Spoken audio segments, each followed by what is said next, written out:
नमस्कार दोस्तों, आप सबका हार्दिक अभिनंदन करता हूं। दोस्तों, आजकल रिजल्ट का दौर चल रहा है। इन्फोसिस, टीसीएस, विप्रो की रिजल्ट मैंने बताया, आपको एक ओवरव्यू दिया था और आपको बोला था टीसीएस, इन्फोसिस, विप्रो के रिजल्ट अच्छे आएंगे तो एक इंडिकेशन है कि बाकी आईटी कंपनियों के भी रिजल्ट अच्छे ही आएंगे। और उसमें से एक के नतीजे आ गए हैं 13 तारीख, एक के नतीजे 14 तारीख को आने वाले थे एचसीएल के, वो आ गए हैं। तो मैं इन्हीं के ऊपर ओवरव्यू दूंगा। सबसे पहले बताना चाहूंगा, Mindtree Larsen and Toubro group की कंपनी है, इसके अंतर्गत आती है। और दोस्तों, माइंडट्री के नतीजे आ गए जो कि एल&टी ग्रुप की कंपनी है, और अभी एलटीटीएस के नतीजे आने बाकी हैं। एलटीटीएस और एलटीआई, लार्सन टुब्रो इन्फोटेक, ये भी एल&टी ग्रुप की कंपनी है। और दोस्तों, एक बात याद रखना, माइंडट्री के नतीजे मैं अभी आपको बताऊंगा। अगर इन तीनों के नतीजे अच्छे आते हैं तो ऑटोमेटिकली एल&टी का जो कंसोलिडेटेड रिजल्ट है वो भी अच्छा आएगा, क्योंकि कंसोलिडेटेड रिजल्ट में क्या होता है, जो पेरेंट कंपनी होती है उसके प्रॉफिट लॉस और जो सब्सिडरी होती है उसके प्रॉफिट लॉस एक साथ दिखाते हैं। तो अगर इन तीनों के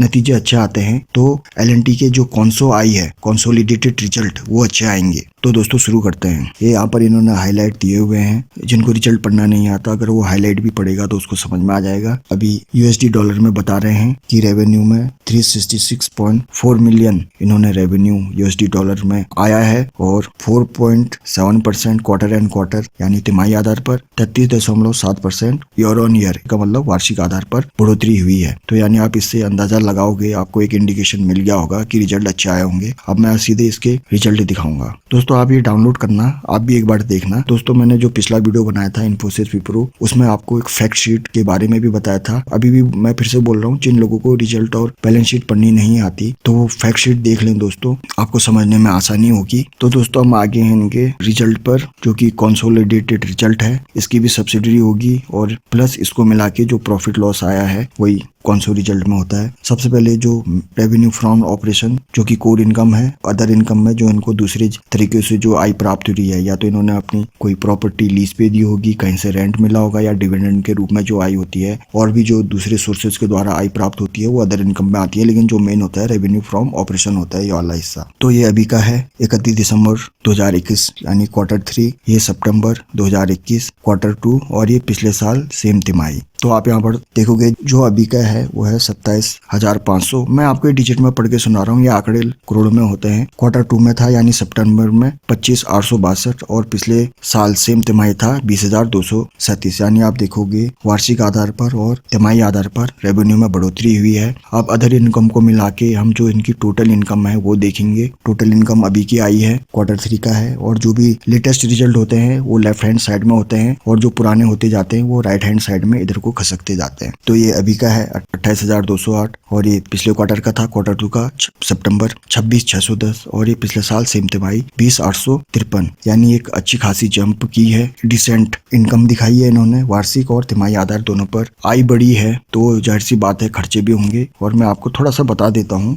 ये जो एक्सपेंस के अंदर इतनी सारी चीजें आती है दोस्तों। एम्प्लॉय बेनिफिट एक्सपेंस का मतलब जो इन्होंने अपने एम्प्लॉय के ऊपर खर्च किया, सैलरी हो गई, टोटल एक्सपेंस खर्चे, ये अभी का है 22,338। ये पिछले क्वार्टर का था 21,290। ये पिछले साल सेम तिमाही 16,402। यानी आय बढ़ती है तो खर्चे भी बढ़ते हैं, क्योंकि आय बढ़ाने के लिए खर्चे करने पड़ते हैं। तो अब हम जो इनका शुद्ध लाभ है, पीबीटी जिसको कहते हैं, प्रॉफिट बिफोर टैक्स, वो अभी आ रहा है 5,870। ये क्वार्टर 3 का है अभी का, और ये है 5,320 सितंबर का, क्वार्टर 2 का, और ये पिछले साल सेम तिमाही। तो आप देखोगे ईयर ऑन ईयर बेसिस पर और क्वार्टर एंड क्वार्टर बेसिस पर अच्छी खासी जंप है। और ये शुद्ध लाभ होता है। शुद्ध लाभ इसलिए क्योंकि इसमें अभी कोई भी टैक्स का एडजस्टमेंट नहीं हुआ है, कोई भी एक्सेप्शनल आइटम का एडजस्टमेंट नहीं हुआ है। प्रॉफिट बिफोर, पीबीटी भी बोलते हैं, प्रॉफिट बिफोर टैक्स। तो अब हम देखेंगे इनका नेट प्रॉफिट। और दोस्तों, जो नेट प्रॉफिट होता है उसको प्रॉफिट फॉर द पीरियड भी बोलते हैं। यह है नेट प्रॉफिट, यानी जो शुद्ध लाभ था उसमें से टैक्स देने के बाद, जो इनकी देनदारी है वो देने के बाद इनके हाथ में कितना पैसा बचा। तो पूरा टैक्स देने के बाद जो अभी इनकी कमाई हुई है, जो प्रॉफिट हुआ है, वो है 4,375, और सितंबर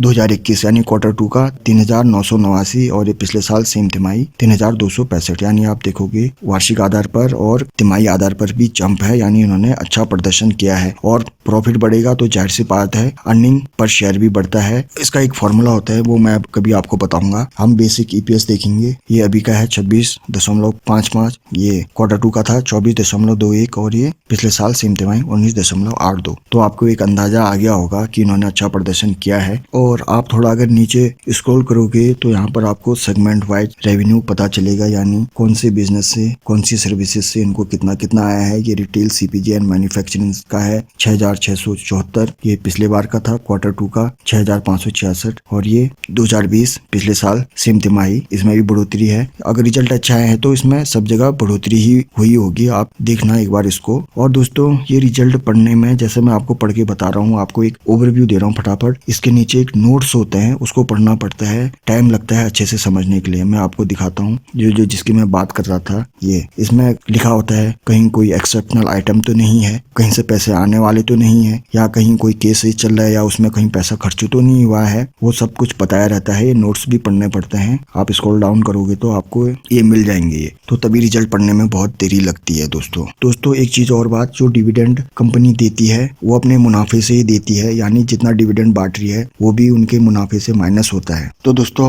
मैं आपको रिकमेंड करूंगा कि आप इनकी फैक्ट शीट भी डाउनलोड करें। और दोस्तों ये माइंडट्री ऐसी कंपनी है जिसके बारे में ज्यादा चर्चा नहीं होती, और मैं कहूंगा इसने टीसीएस से भी अच्छे रिजल्ट दिखाए हैं दोस्तों, बहुत ही शानदार। लेकिन वो अलग बात है, इसको ज्यादा मीडिया कवरेज नहीं मिलती। अब दोस्तों मैं एसएल के रिजल्ट बताऊंगा आपको। दोस्तों हम एसएल के रिजल्ट का एक ओवरव्यू लेंगे। एसएल टेक्नोलॉजी 14 जनवरी 2022, इन्होंने 10 रुपए पर शेयर डिविडेंड का ऐलान किया है। तो अब हम इनके सीधे सीधे कॉन्सो आय देखेंगे। और दोस्तों जो ये आंकड़े होते हैं वो करोड़ में होते हैं। अब आपको पता चल गया होगा कंसोलिडेटेड रिजल्ट क्या होता है। एक स्टैंड अलोन होता है। स्टैंड अलोन का मतलब कंपनी का एकल प्रदर्शन जिसमें उनकी सब्सिडीज के प्रॉफिट लॉस नहीं होते। ये कंसोलिडेटेड का शॉर्ट फॉर्म मैं कॉन्सो बोल रहा हूँ, तो कंफ्यूज मत होना। तो ज्यादातर मैं कॉन्सो रिजल्ट देखना ही प्रीफर करता हूँ। ये रेवेन्यू फ्रॉम ऑपरेशन ये अभी का है Q3, ये Q2 और ये पिछले साल सेम क्वार्टर। जो रेवेन्यू फ्रॉम ऑपरेशन यानी कोर बिजनेस से इनको कितना रेवेन्यू आया है वो है अभी 22,331। दोस्तों मैं डिजिट में पढ़ के बता रहा हूँ आपको। और Q2 में था 20,655 और पिछले साल सेम तिमाही था 9,320। तो आप सीधे सीधे देखोगे बढ़ोतरी है वार्षिक आधार पर और तिमाही आधार पर भी। अब हम सीधे अदर इनकम जोड़ के टोटल इनकम देखेंगे, जो कि यह है 22,586 अभी का, 20,895 Q2 का, और ये पिछले साल सेम तिमाही। तो यहाँ भी बढ़ोतरी है, यानी इनकम में रेवेन्यू में अच्छी बढ़ोतरी दिखाई है। खर्चों में कंट्रोल करें तो इनकी आय अच्छी आ सकती है। और ये एक्सपेंस में इतनी सारी चीज होती है इसके अंदर। तो हम सीधे सीधे इनका एक्सपेंस देखेंगे, खर्चे कितने हुए। ये 18,156 अभी, और ये Q2 और ये पिछले बार का, यानी जाहिर सी बात है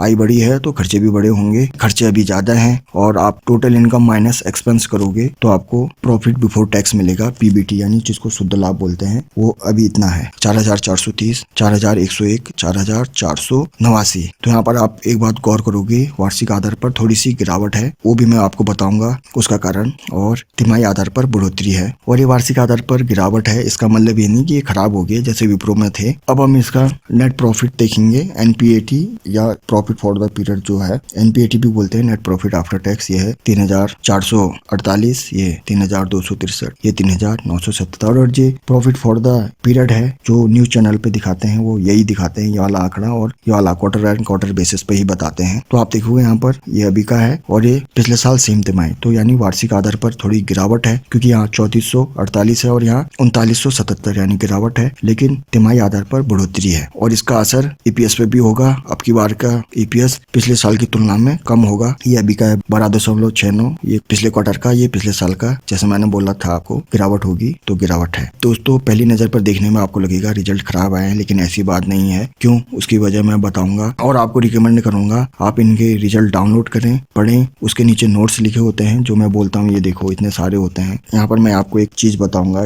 5वां पॉइंट है, ये देखो एम्प्लॉय बेनिफिट एक्सपेंस, यानी कर्मचारियों के ऊपर जो खर्चे हुए हैं year ended 31 March 2021। The company and group include 243 crore and 728 crore respectively, being the one time special bonus paid to employees in recognition achieving the 10 billion revenue mark in year ended. यानी उन्होंने अपने एम्प्लॉय को वन टाइम स्पेशल बोनस दिया था जिसमें 243 करोड़ और 728 करोड़। अब इसको जोड़ोगे तो 1000 करोड़ के आसपास या 900 करोड़ के आसपास आएगा, पर वन टाइम बोनस के रूप में खर्च किए। क्यों? क्योंकि इन्होंने जो 10 बिलियन रेवेन्यू मार्क क्रॉस किया था 31 मार्च 2021, यानी जो Q4 के नतीजे थे उनके पिछले बार के, और उसी का ये यहाँ पर बताया है। और यहाँ कोई छोटी मोटी रकम नहीं है, 900 करोड़ के आसपास है अगर आप इसको ऐड करना अच्छे से। इसलिए मैं कहता हूँ रिजल्ट पढ़ना इतना आसान नहीं है दोस्तों। अगर कोई बंदा सिर्फ ऊपर ही ऊपर से, जैसे मैंने आपको बताया, वैसे रिजल्ट पढ़े तो वो सोचेगा एसएल के रिजल्ट खराब आए हैं ईयरली बेसिस पर, तो इसलिए इनको डीपली पढ़ना पड़ता है, ये नोट्स पढ़ने पड़ते हैं दोस्तों। ये खाली ऐसे ही नहीं लिखे रहते, जैसे मैंने आपको पढ़ के बताया तब आपको समझ में आया होगा कि ईयरली बेसिस पे गिरावट क्यों आई है, क्योंकि इन्होंने अपने एम्प्लॉय को वन टाइम बोनस के रूप में पैसा दिया है। अब दिया होगा तो उसका एडजस्टमेंट तो कहीं ना कहीं होगा, खर्चे के रूप में ही माना जाएगा। और आपने देखा होगा एम्प्लॉय बेनिफिट एक्सपेंस खर्चे में भी था। एक चीज दिखाऊंगा आपको, ये देखो एम्प्लॉय बेनिफिट एक्सपेंस, यानी जो एम्प्लॉय के ऊपर खर्चे हुए हैं। और मैं आपको एक चीज दिखाऊंगा, जो ये है एक्सपेंस में एक ये वाला सेक्शन भी आता है, employee benefit expense. One time bonus के रूप में 248 और 700 करोड़ दिया है। उसके अलावा भी इन्होंने सैलरी दी होगी और भी खर्चा किया होगा। तो दोस्तों ये होती है एक अच्छे कंपनी की निशानी कि अपने एम्प्लॉय को भी खुश करते हैं। एचसीएल के रिजल्ट कोई बुरे रिजल्ट नहीं आए हैं, अच्छे रिजल्ट आ रखे हैं। अपने कर्मचारियों के ऊपर खर्चा ज्यादा किया है और इन्होंने एक्विजिशन भी किया था और पार्टनरशिप भी अच्छी की है, तो उसके ऊपर भी खर्चे होते हैं। तो उसी की वजह से रिजल्ट ईयरली बेसिस पे आपको कम दिखा रहा है। जैसे मैंने विप्रो के ऊपर बोला था वैसे ही एचसीएल के ऊपर बोलूंगा।